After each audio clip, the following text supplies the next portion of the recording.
Hola, mi nombre es Jefferson Darjan Velasco Díaz, soy estudiante de segundo semestre de Psicología y a continuación con mi grupo de trabajo estaremos presentando la sustentación del curso de Procesos Psicológicos Básicos. Bien, vamos a empezar con la percepción. ¿Qué es la percepción? Es una serie de datos que llegan a nosotros como un tipo de información bruta que mediante un proceso cognitivo cobra un significado o adquiere un sentido. Entonces, ya sabemos lo que es un estímulo, ya sabemos lo que es la sensación. Entonces, alguno de nuestros sentidos recibe un estímulo, bien sea el sentido del tacto, el olfato, el gusto, sentido auditivo, la vista. Este estímulo viaja por medio de canales cerebrales hasta llegar al encéfalo, el cual procesa la información y le da un significado. Bien, ahora algunos tipos de percepción. Existe la percepción visual, la percepción auditiva, la percepción olfativa, la percepción gustativa y la percepción del dolor. Son algunos de los tipos de percepción que existen.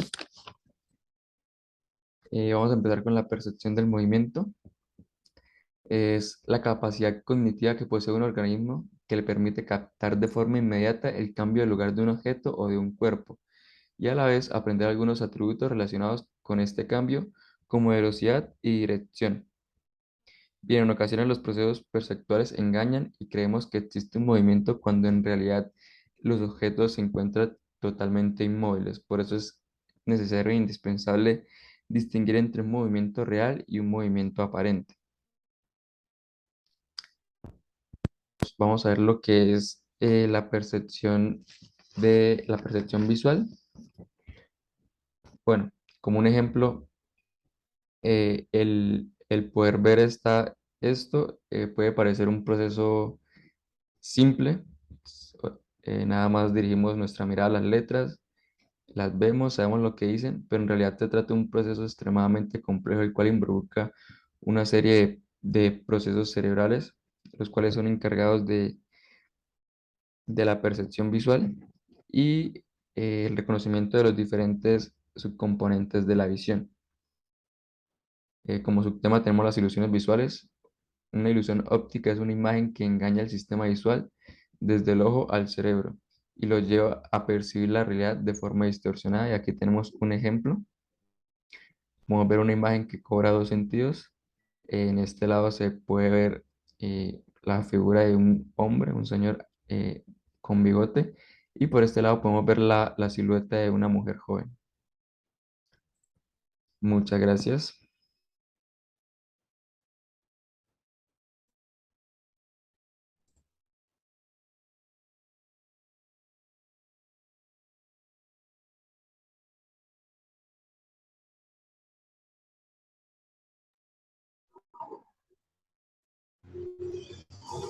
Hola, mi nombre es Carol, soy integrante del grupo número 4.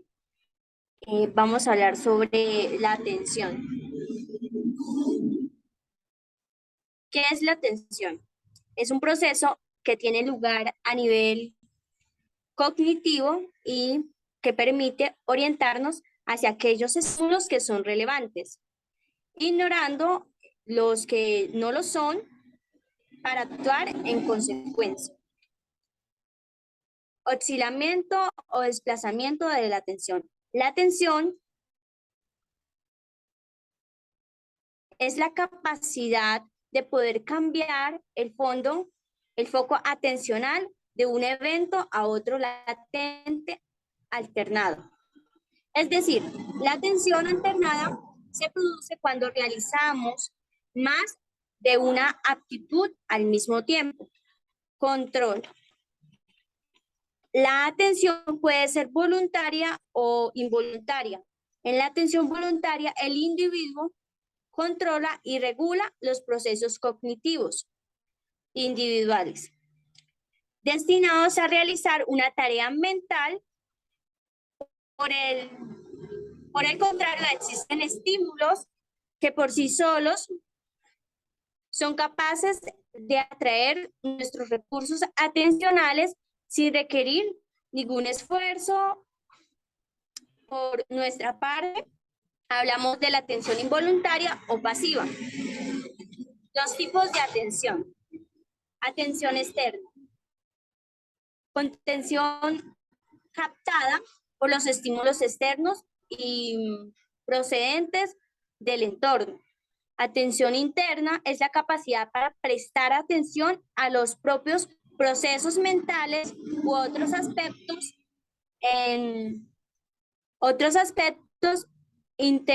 interceptivos.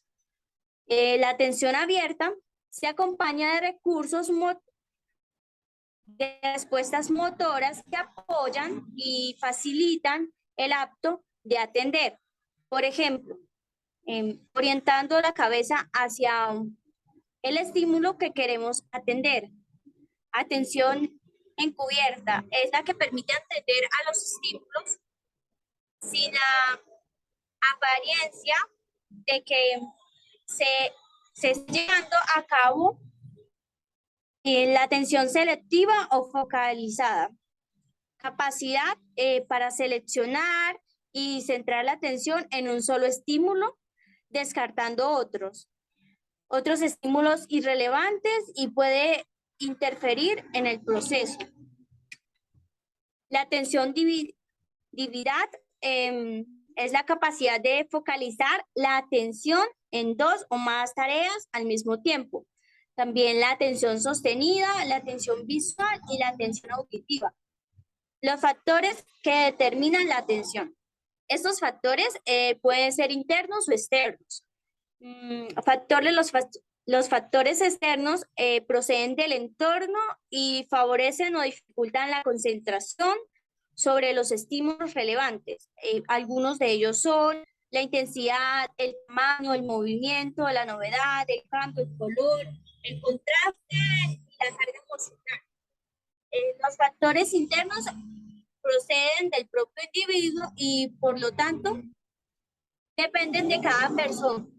Algunos de ellos son intereses, emociones, esfuerzo, el esfuerzo requerido por la tarea en estado orgánico y cursos del pensamiento. Patologías relacionadas con la atención. Existen diferentes patologías relacionadas, ya sea por la atención o funcionamiento inadecuado, como el aumento o déficit de atención. Las categóricas clásicas clasifican distintas alteraciones de la atención en aproxesia, reducción de máxima de la exposición atencional, ausencia total de la atención, también está la hipoprosexia, pseudoprosexia, esa es la facultad de atención hacia el entorno a pesar del mantenimiento conservando la capacidad. Para prosexias y hiperprosexias, la hiperprosexias es la focalización excesiva y transmitoria de la atención. A pesar de la variedad de alteraciones relacionadas con la atención, estas no suelen ser consideradas como uno de los signos o síntomas principales en el diagnóstico de las patologías. Se suelen aplicar intervenciones de rehabilitación cognitiva.